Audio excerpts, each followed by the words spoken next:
Salam sejahtera dan selamat bertemu kembali dalam program Mimbar Pengharapan, satu program kebaktian khusus melalui pembacaan serta pendengaran firman Tuhan. Dalam 2 Timotius 3 ayat 16 dan 17, Alkitab mengatakan bahwa segala tulisan yang diilhamkan Allah memang bermanfaat untuk mengajar, untuk menyatakan kesalahan, untuk memperbaiki kelakuan, dan untuk mendidik orang dalam kebenaran. Marilah kita terus bertumbuh di dalam firman Tuhan dan menyelidiki kebenarannya setiap hari. Kita akan mulakan mimbar pengharapan kita pada hari ini dengan sebuah lagu istimewa.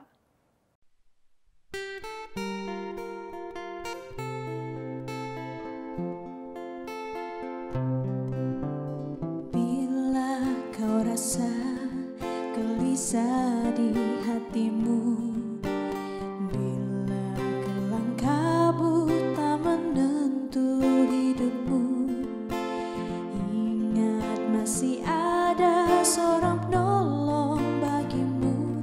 Yesus tak pernah jauh darimu. Bila cobaan menggodai hatimu, bila sengsara menimpa keadaanmu, ingat Yesus takkan pernah jauh darimu. Dia selalu pedulikan kamu. Berseru memanggil namanya, berdoa dia akan segera menghampiri dirimu. Percaya dia tak jauh darimu, dia hanya sejauh doa. Bila cobaan menggodai hatimu, bila sengsara menimpa keadaanmu, ingat Yesus takkan pernah jauh darimu. Dia selalu pedulikan kamu. Berseru memanggil namanya, berdoa dia akan segera menghampiri diriku.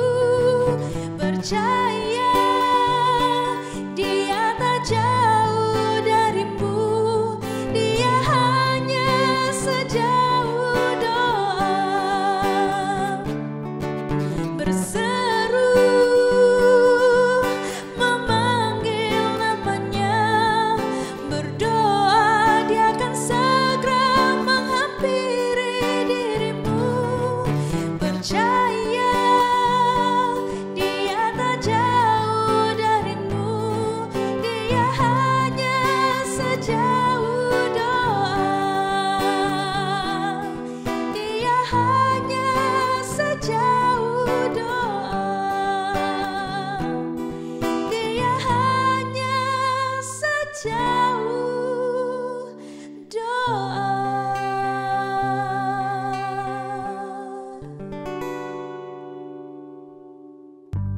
Pada hari ini kita akan mendengar satu khotbah yang akan disampaikan oleh saudara Golden Gado yang bertajuk Perubahan Cara Fikir Terhadap Penginjilan.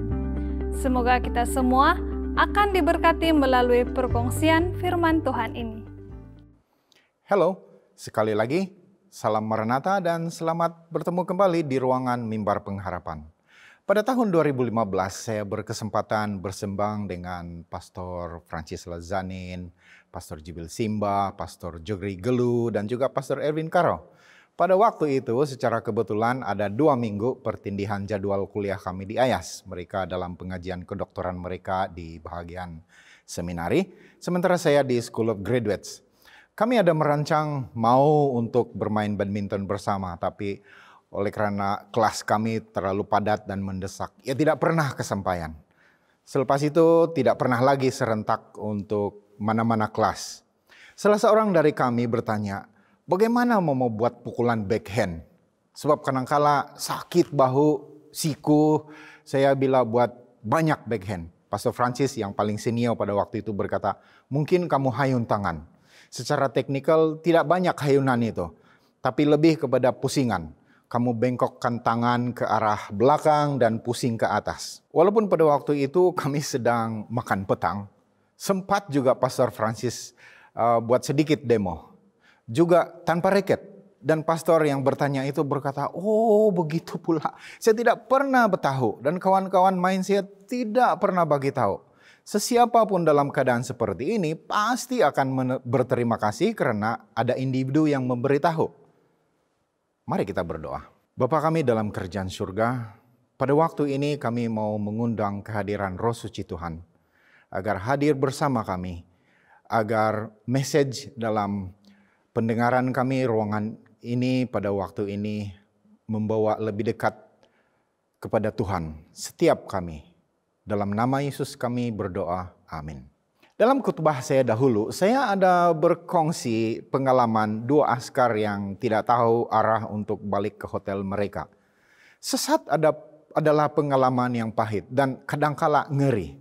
Saya juga ada kongsi pengalaman kami sesat, sehingga sampai di bekas ladang yang berumah dan berpenghuni.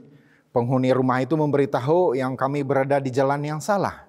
Sudah jauh sesat dan mungkin terlambat untuk transaksi seterusnya. Tapi jauh lebih lega sebab diberitahu dan berkemampuan untuk memperbetulkan arah. Ada buku falsafah yang menyarankan bahwa ada 4 soalan yang mendorong cara hidup kita. Pertama, siapakah saya? Kedua, di manakah saya pada waktu ini? Ketiga, bagaimana saya berada di sini? Dan keempat, kemanakah saya?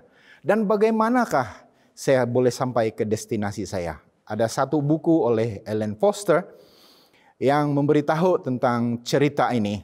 Bertahun-tahun yang lalu, seorang pekerja lombong mengalami masalah di kawasan perlombongan. Bukan di permukaan bumi, tapi jauh di bawah permukaan bumi.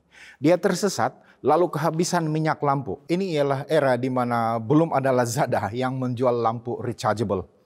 Masih lampu sumbu. Minyak gasolin atau kalau di Sabah kami sebut sebagai minyak gas. Lampu sumbu dalam botol atau bambu dengan sumbunya di mulut botol. Sumbunya biasanya kertas ataupun ada juga guna kain kapas. Bila kurang terang cahaya, kita condongkan botol supaya minyak gas membasahi sumbu. Pelombong tadi kehabisan minyak lampu. Masih bertenaga dan tidak takut di sebalik ruang yang gelap. Dia boleh merangkak keluar. Tapi bahayanya adalah kemungkinan dia akan jatuh pada lubang yang dalam. Dia berhenti, berdiri diam, lalu mengambil keputusan untuk berteriak. Hilang, tiada lampu. Setelah beberapa kali berteriak, ada yang terdengar dia. Si penyelamat bergegas bangun dan berjalan untuk menjawab teriakan si pelombong yang kehabisan minyak. Dipandu oleh teriakan, pelombong yang kehabisan minyak itu melihat sekilas lampu cahaya si penyelamat dan tahu bantuan sudah tiba. Pada waktu sinar lampu menjadi lebih terang dan menerangi sekeliling, dia mendapati bahwa keputusan untuk berhenti sebentar tadi adalah pilihan yang bijak. 1 langkah ke hadapan dan dia akan jatuh masuk lubang yang dalam. Entah ajal, entah cedera. 1 langkah untuk coba menyelamatkan diri sendiri dari kegelapan mungkin sekali membawa malapetaka. Cerita seperti ini menyadarkan kita betapa kita perlukan seseorang yang berada pada kedudukan yang berkelebihan. Kelebihan si pembantu mungkin sekadar minyak lampu. Namun pada waktu tertentu jika kita tidak punya minyak, orang lain yang ada minyak lampu berkebolehan membantu kita. Dengarkan Roma 10 ayat 13 hingga 15. Perhatikan dengan teliti sebab terdapat kesan domino dalam petikan ayat-ayat ini. Untuk sesuatu boleh berlaku, ada syarat yang harus dipenuhi. Apabila A berlaku, maka B secara otomatis berlaku. Kita bermula dengan ayat ke-13, Roma 10. Barang siapa yang berseru kepada nama Tuhan atau memanggil nama Tuhan akan diselamatkan. Ayat ke-14. Tetapi bagaimana mereka dapat berseru kepada Tuhan jika mereka tidak percaya kepada Dia? Bagaimana mereka dapat percaya kepada Tuhan jika mereka tidak pernah mendengar tentang Tuhan? Bagaimana mereka mendengar tentang Dia jika tidak ada yang memberitakan tentang Tuhan? Ayat 15. Dan bagaimana mereka dapat memberitakannya jika mereka tidak diutus? Kalau saya boleh buat guna versi saya sendiri, dia berbunyi begini. Orang yang mau mengabarkan berita baik tidak mampu kalau tidak ada yang bagi dia duit untuk membayar segala perbelanjaan. Selamat karena memanggil Tuhan. Memanggil Tuhan karena diberitakan atau diberitahu. Diberitahu sebab ada yang memberitahu. Memberitahu sebab ada yang mengutus atau menghantar. Atau yang membayar segala kos perbelanjaan. Randy Skid yang kini berada di Michigan, Amerika, adalah seorang penginjil dan revivalist. Merupakan pengkhotbah utama kampus ministry. Pernah berkata, dunia ini diambang kematian karena kekurangan berita baik. Penglibatan kita dalam perkabaran berita baik ini adalah satu tugas yang terhormat. Penghormatan agung yang dimaksudkan di sini ialah penghormatan daripada Tuhan, Tuhan segala cakrawala. Matius 5 ayat 13 jelas berkata, kamu adalah garam bumi ini, kamu adalah terang dunia. Siapa kamu dalam ayat ini? Kepada semua yang sudah mendengar dan menerima berita baik.